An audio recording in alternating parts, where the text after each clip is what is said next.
చేస్తున్నారు? 25 తారీఖు అది ఆఫీసులో ఉంటాం కదా.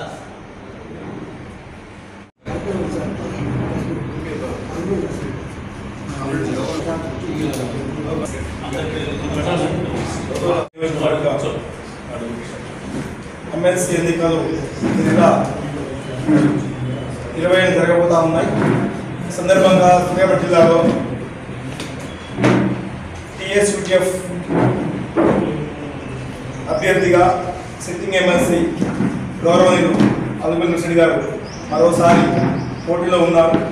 వారికి మద్దతుగా భాగస్వామ్య సంఘాల నాయకులు మొత్తం కూడా వేదిక మీద ఉన్నారు. అందరినీ పరిచయం చేస్తాం. ముందుగా నా పరిచయం ఎస్ అనిల్ కుమార్, టీఎస్యూటీఎఫ్ సూర్యాపేట జిల్లా ప్రధాన కార్యదర్శి పనిచేస్తూ ఉన్నాను.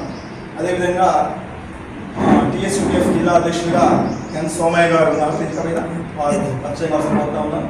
అదేవిధంగా టీపీటీఎఫ్ సూర్యాపేట జిల్లా అధ్యక్షుడు ఆర్ రామనాథ్ గారు వేదికపై ఉన్నారు. వారిని పరిచయం అవుతారు. అదేవిధంగా టీపీటీఎఫ్ జిల్లా ప్రధాన ఉపాధ వీరేంద్ర గారు ఉన్నారు. వారు రాష్ట్ర కౌన్సిల్ సభ్యులు సిహెచ్ భిక్షణ్ గారు వేదికపై ఉన్నారు. అదేవిధంగా TSGLA guest lecturers junior college lecturers association రాష్ట్ర ఉపాధ్యక్షుడు శ్రీనివాస్ గారు ఉన్నారు. వారు పరిచయం ఉన్నారు. అదేవిధంగా ఎం భోజనరావు భారత రాష్ట్ర ఉపాధ్యక్షుడు వారు పరిచయం అవుతున్నారు. అదేవిధంగా టీఎస్యూటీఎఫ్ జిల్లా కోశాధికారి వెంకటయ్య గారు, ఇంకెవరైనా భాగస్వామ్య సంఘాల భాగం ఉంటే ఆహ్వానించుకున్న ప్రెస్ మీట్గా సాగుతారు. రేపు 27వ తారీఖు నాడు జరగబోయేటువంటి ఉపాధ్యాయ ఎమ్మెల్సీ నల్గొండ, ఖమ్మం, వరంగల్ నియోజకవర్గాలకు సంబంధించిన ఉపాధ్యాయ నర్సిరెడ్డి గారు గతంలో ఎమ్మెల్సీగా పనిచేశారు. ఇప్పుడు కూడా యూటీఎఫ్ తరఫున మా టీపీటీఎఫ్ అదేవిధంగా మిత్ర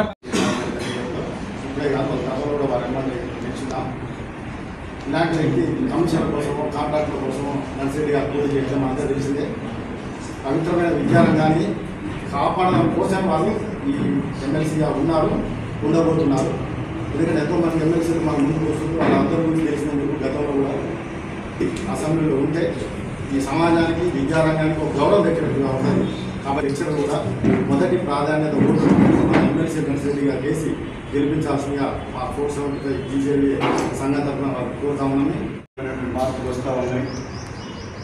మనం ఏదైతే ఆశించామో జరిగారా లేదా, ఆ జరగడానికి ఏమి ఎవరు అవసరం అనే సందర్భాలు చూసినప్పుడు వారు పనిచేసిన ఈ 6 సంవత్సరాల కాలంలో ఏ రోజు కూడా తన వ్యక్తిగత అవసరానికి సమయం వెచ్చించకుండా కేవలం ప్రభుత్వ విద్యారంగం, పేద ప్రజల అభ్యున్నతి కోసమే కృషి చేశారు. తెలంగాణ రాష్ట్ర ఐక్యోపాధ్యాయ ఫెడరేషన్ కార్యాలయం, ఈ కార్యాలయంలో వరంగల్లు, ఖమ్మం, నల్లగొండ ఉపాధ్యాయ నియోజకవర్గానికి సంబంధించిన ప్రెస్ మీట్ ఏర్పాటు చేసుకున్నాం. ఈ ప్రెస్ మీట్లో నాతో పాటు పాల్గొంటున్న నాకు టీజీజీఎల్ఏ సంఘాల నాయకులు, ఇతర సంఘాల నాయకులు, ముఖ్యంగా ప్రింట్ అండ్ ఎలక్ట్రానిక్ మీడియా మిత్రులందరికీ పేరు పేరున నమస్కారాలు తెలియజేస్తున్నాను. ఫిబ్రవరి 27వ తారీఖు నాడు వరంగల్, ఖమ్మం, నల్లగొండ ఉపాధ్యాయ నియోజకవర్గానికి పోలింగ్ జరుగుతుంది. ఆ సందర్భంగా ఈ నియోజకవర్గంలో 25,797 మంది ఉపాధ్యాయులు, అధ్యాపకులు ఓటర్లుగా నమోదయ్యారు. వారందరినీ కూడా, ఆ తమ్ముళ్లను, చెల్లెళ్ళందరినీ పేరు పేరున మీ ద్వారా విజ్ఞప్తి చేస్తున్నా. నా బ్యాలెట్ పేపర్లో నా సీరియల్ నెంబర్ 4కి ఎదురుగా మొదటి ప్రాధాన్యత ఓటు అంటే 1 వేసి అత్యధిక మెజార్టీతో గెలిపించాలని చెప్పి మీ ద్వారా విజ్ఞప్తి చేస్తున్నాను. మీకు కూడా తెలుసు, 2019లో మార్చి 22 నాడు ఎన్నిక జరిగింది, పోయిన ఎన్నిక. ఆ ఎన్నికలలో దాదాపు నన్ను మొదటి ప్రాధాన్యత ఓటుతోనే గెలిపించారు. ఒక 38 ఓట్లు మాత్రమే మొదటి ప్రాధాన్యత ఓటుకు తగ్గింది. ఆ సందర్భంగా 100 ఓట్లను, రెండో ఓటును 100 ఓట్లు లెక్క పెట్టేవరకే నాకు 61 ఓట్లు వచ్చినాయి. దాంతోనే నేను గెలిచాను. గెలిచినాడు లేదా పోటీ 2019లో పోటీ చేసినప్పుడు ఉపాధ్యాయులు, అధ్యాపకులు ఏమి కోరుకున్నారో కోరుకున్న పద్ధతిలో నేను ఈ 6 ఏళ్ల కాలం పనిచేశానని చెప్పి మీ ద్వారా సగౌరవంగా గర్వంగా కూడా చెప్తున్నా. ఏం కోరుకున్నారు ఆ రోజు ఉపాధ్యాయుల అధ్యాపకులందరూ కూడా? అంతకుముందు గెలిచిన ఎమ్మెల్సీలు ఎవరైనా ఇతర సంఘాల నుంచి ఇతర అభ్యర్థులు ఇక్కడనే స్వతంత్రంగా గెలవడం, మళ్ళీ గెలిచిన తర్వాత అధికార పార్టీ కండువాలు కప్పుకొని అధికార పార్టీలో చేరి అధికార పార్టీ చేరిన తర్వాత ఉపాధ్యాయుల అధ్యాపకుల సమస్యలు వదిలేసి తమ వ్యక్తిగత ప్రయోజనాలకు పనిచేసిన స్థితి ఆనాడు ఉన్నది. అప్పుడు నన్ను కోరింది ఒకటే, మీరైనా మా పక్షాన నికరంగా ఉంటారా లేదా? నేను కూడా భీషణ ప్రతిజ్ఞలు ఏం చేయలే, చూస్తారు కదా మీరన్నా. ఇప్పుడు చూశారంటున్నా. ఈ 6 ఏళ్ల కాలం నేను ఎవరి పక్షాన ఉన్నాను? నికరంగా ఉపాధ్యాయుల అధ్యాపకుల పక్షాన ఉన్నాను. అది అందరూ గమనిస్తున్నారు. వారి గొంతుకుగా ఉండి అటు శాసన మండలిలో కానీ అవసరమైనప్పుడు శాసన మండలి బయట కానీ నా మాటను, నా పనిని, నా పోరాటాన్ని కొనసాగిస్తూ వచ్చాను. ఈ మధ్యకాలంలో పోటీలోకి వచ్చిన తర్వాత చాలామంది చాలా మాటలు మాట్లాడుతుంటారు. ఇప్పుడు అభ్యర్థులుగా 19 మంది ఉన్నారు. 19 మందిలో ఒక 5-6 ప్రచారంలో ఎక్కువ ఉన్నట్టు మనకు కనిపిస్తుంది. అందులో కొందరు మాట్లాడుతున్నారు ఎమ్మెల్సీగా మీరేం చేశారు అని. నేను అనేక సందర్భాల్లో చాలా చేశానని చెప్పాను. చాలా అనే వాటితో ఆపటం లేదు, వాటి పనుల వివరాలు కూడా చెప్తాను. నేను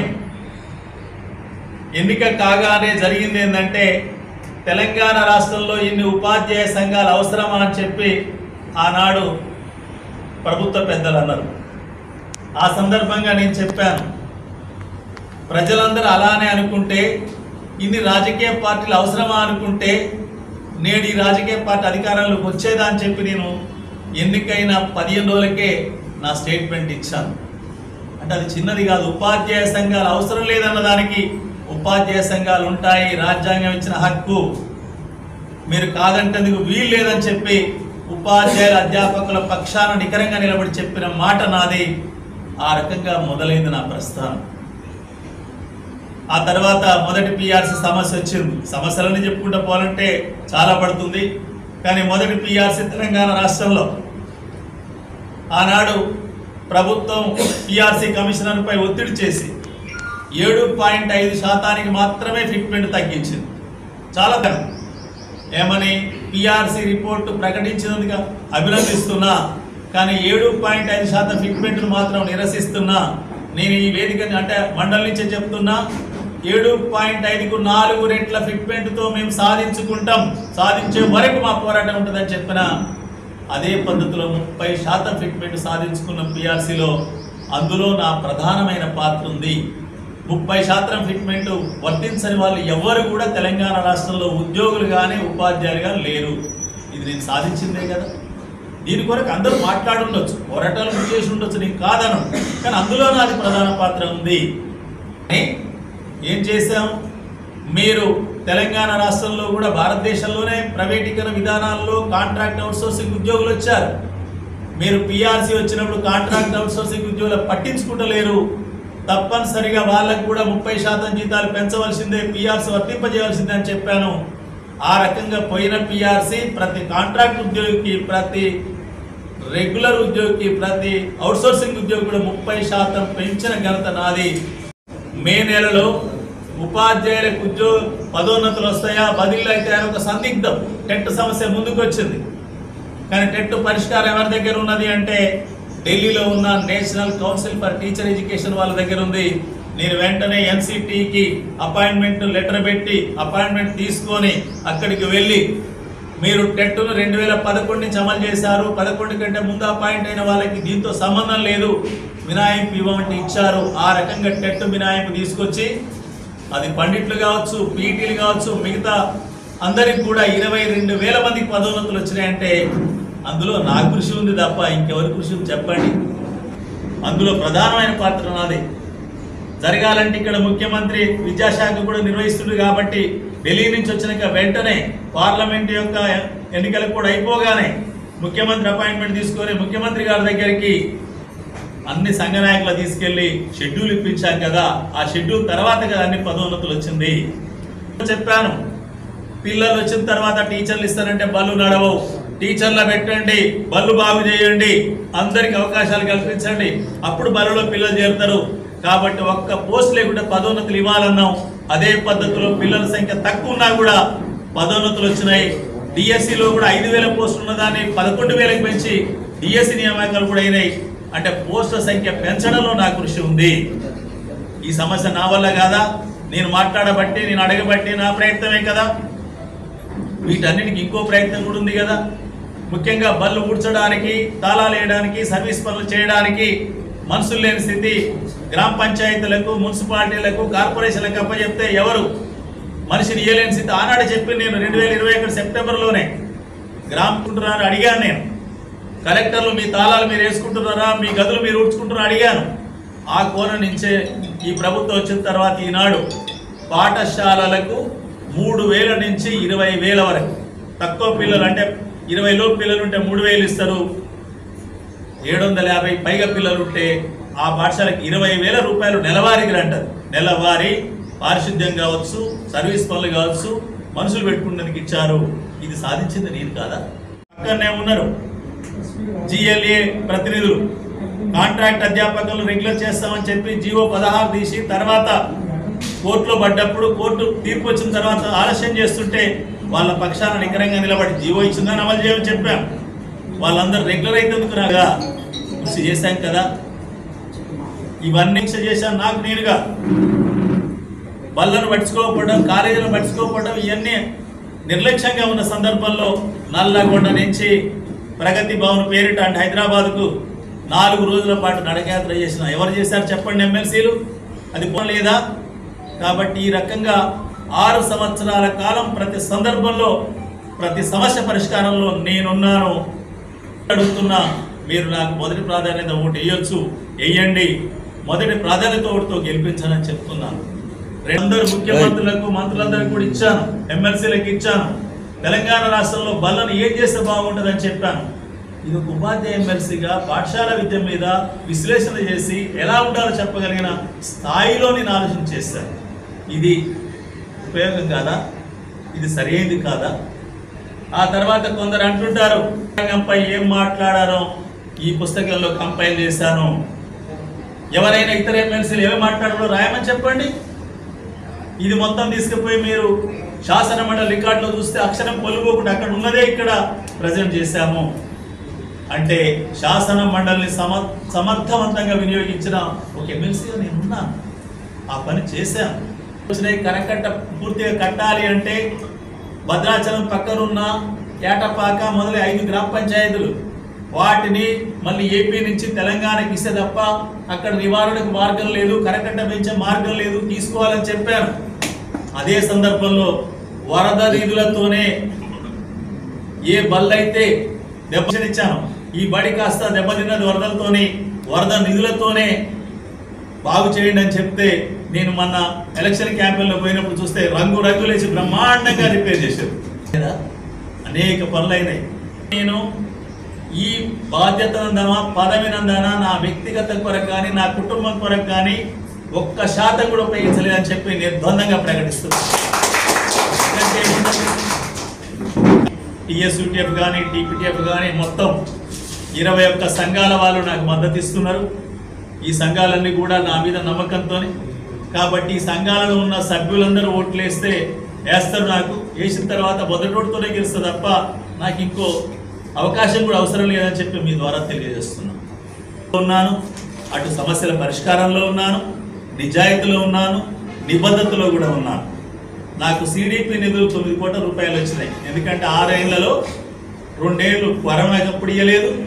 మొన్న ఈ సంవత్సరం రాష్ట్రం అప్పుల్లో ఉన్న ఈ సంవత్సరం ఇవ్వలేదు.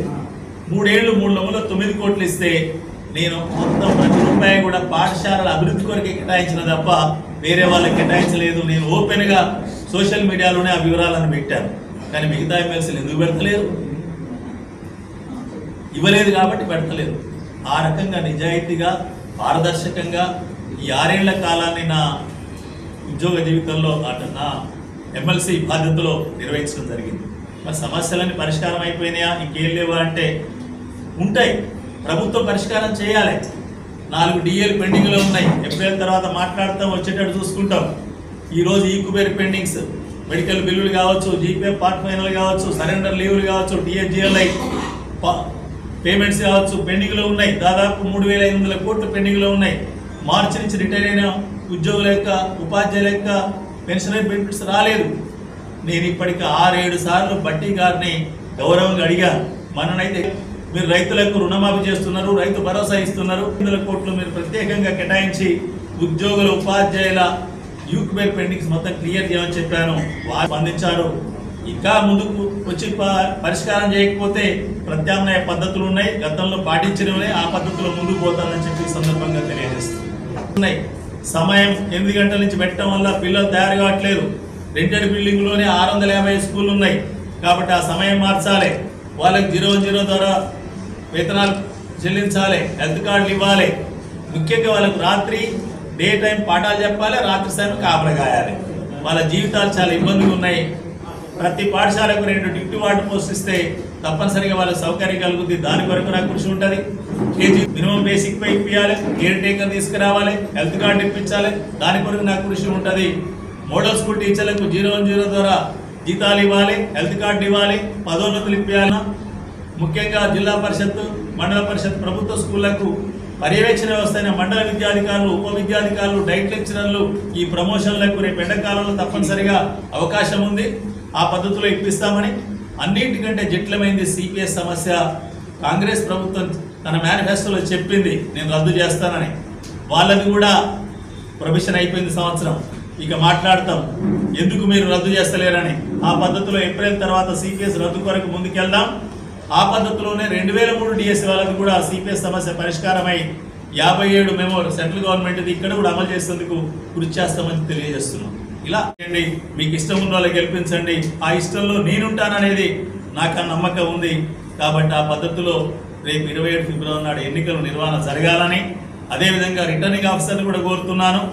సిట్టింగులు కానీ, ధన ప్రవాహం కానీ ఇటువంటి ఏవి కూడా ఉపాధ్యాయ నియోజకవర్గంలో జరగకుండా చూడాలని చెప్పి వారికి కూడా విజ్ఞప్తి చేస్తూ ఈ ప్రెస్ మీట్కి వచ్చిన మీ అందరికీ మరియు నాతో పాటు ఈ ప్రెస్ మీట్లో కూర్చున్న అన్ని సంఘాల నాయకులకు పేరు పేరున మరొకసారి నమస్కారాలు తెలియజేస్తూ ముగిస్తున్నాను.